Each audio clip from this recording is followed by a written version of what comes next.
Staff appointment settings. Staff members can configure their appointment settings from the user detail page. These settings allow each staff member to control how appointments appear in their calendar and how patients can book appointments with them. First, users can choose which calendar they want to view. They can select only their own appointments, which is useful for individual doctors, all appointments for the department or practice, which is useful for receptionists or administrators managing the overall schedule.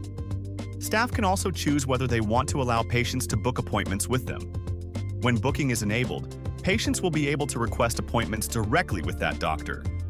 Once booking is enabled, the staff member can configure their availability by defining the start time and end time for appointment bookings, the duration of each appointment slot, how many days in advance appointments can be booked, their time zone, the days of the week they are available, for example, Tuesday and Thursday, if the doctor only consults on those days.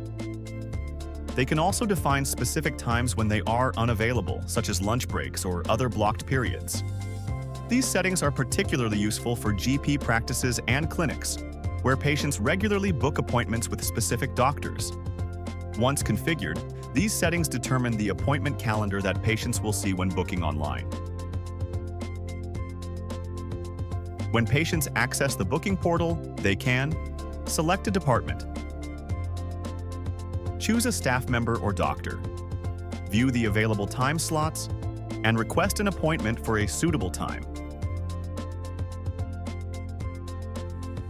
Once a booking request is submitted, the hospital will receive an automatic email notification. Staff can then review the request and either confirm the appointment or reschedule it if necessary. Use the Appointments tab to manage all patient appointments within the system. From here, you can add new appointments, confirm appointment requests made by patients, convert an appointment into a visit when the patient arrives, edit appointment details, mark an appointment as no-show, cancel an appointment, open and view the patient file. When creating an appointment, you also have the option to send an email confirmation to the patient. This email can include a calendar event, allowing the patient to add the appointment directly to their personal calendar on their phone or computer, where they can also receive reminders.